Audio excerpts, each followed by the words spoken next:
మీరు మీ కుటుంబంతో foreign trip వెళ్తున్నారని అనుకుందాం. ట్రిప్ టైంలో డెబిట్ కార్డ్ లేదా క్రెడిట్ కార్డ్ ఉపయోగించాలా అనేది ఒక కన్ఫ్యూజన్గా ఉంటుంది. విదేశీ పర్యటనకు ప్లాన్ చేసుకోవడం అంత ఈజీ అయితే కాదు. టికెట్స్ బుకింగ్, అలాగే విజిట్ చేయాల్సిన ప్లేసెస్, ఏ హోటల్లో ఉండాలి, ఇలా అన్ని విషయాలు ముందుగానే డిసైడ్ అవ్వాలి. అప్పుడు మరొక ముఖ్యమైన విషయం తీసుకోవాల్సి ఉంటుంది, అదే ఖర్చులకు సంబంధించి. తరచుగా ఫారిన్ ట్రిప్స్ వెళ్లే వ్యక్తులు అధిక ఖర్చు తగ్గించడానికి డెబిట్ కార్డ్ లేదా క్రెడిట్ కార్డ్ని ఉపయోగించాలా అని డౌట్ పడుతూ ఉంటారు. అధికంగా ఖర్చు చేయకుండా ఉండేందుకు డెబిట్ కార్డ్ని ఉపయోగించడం సరైందా లేక క్రెడిట్ కార్డ్ ఉపయోగించాలా?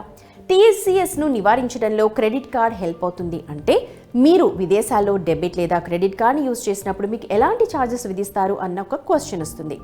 ఫారెన్ ట్రిప్ ప్లాన్ చేస్తున్నప్పుడు ఇలాంటి క్వశ్చన్స్ మన మధ్యలో ఉంటాయి.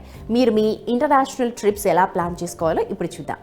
గుర్తుంచుకోవాల్సిన ఫస్ట్ విషయం ఏంటంటే, డెబిట్ కార్డ్తో ఖర్చు చేయడం అంటే మీ బ్యాంక్ అకౌంట్ నుండి డబ్బు వెంటనే డెబిట్ అవుతుంది. కాబట్టి మీరు విదేశాల్లో చేసే ఖర్చులకు చెక్ పెట్టాలనుకుంటే డెబిట్ కార్డ్ బెస్ట్ ఎంపిక.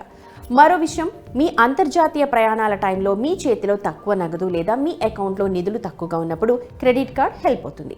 దీంతో పాటు క్రెడిట్ కార్డ్కి 45 నుంచి 50 డేస్ వరకు మనకు టైం ఉంటుంది. దీనివల్ల బిల్లును కూడా ఆ తర్వాత చెల్లించవచ్చు. ఇప్పుడు వివిధ రకాల ఛార్జెస్ గురించి కూడా మాట్లాడుకుందాం. విదేశాల్లో చేసే ప్రతి ఖర్చు పైన డెబిట్, క్రెడిట్ కార్డు రెండిటికి మార్కప్ ఫీజెస్ ఉంటాయి. ఇది సాధారణంగా ట్రాన్సాక్షన్ విలువలో 1%, అంటే 1000 రూపీస్ ట్రాన్సాక్షన్కి 10 రూపీస్ మార్కప్ ఫీ చెల్లించాలి. ఇక ఇండియా బయట డెబిట్ లేదా క్రెడిట్ కార్డుల ద్వారా చెల్లింపులు ఎక్కువగా విదేశీ కరెన్సీలో జరుగుతాయి. కార్డ్ ద్వారా చేసిన ట్రాన్సాక్షన్ విలువ ఆ దేశ కరెన్సీగా మారుతుంది. ప్రతి ట్రాన్సాక్షన్కి ఫారెక్స్ ఎక్స్చేంజ్ ఫీ ఉంటుంది. ఇది 3.5% వరకు ఉండొచ్చు.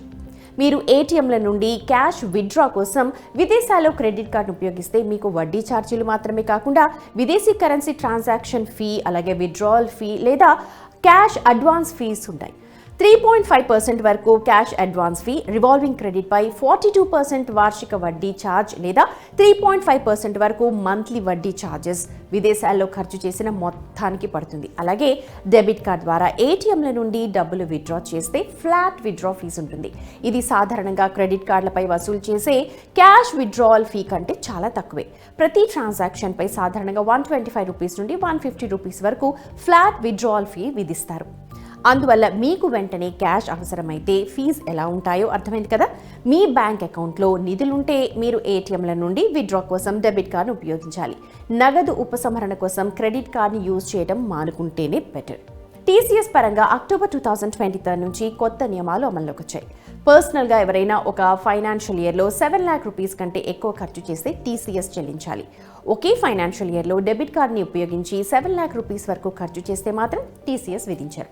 దీంతో పాటు ఇంటర్నేషనల్ క్రెడిట్ కార్డులపై టీసీఎస్ లేదు. ఇది లిబరలైజ్డ్ రెమిటెన్స్ స్కీమ్ వెలుపల ఉంటుంది. విదేశాల్లో ఖర్చు చేస్తున్నప్పుడు మీ డెబిట్ కార్డ్ లేదా క్రెడిట్ కార్డుకు ఎక్స్ట్రా ఫీజు లెక్కించి చెక్ చేయండి. ఆ తర్వాత మాత్రమే మీరు ఏ కార్డ్ని యూజ్ చేయాలో డిసైడ్ చేసుకోవాలి.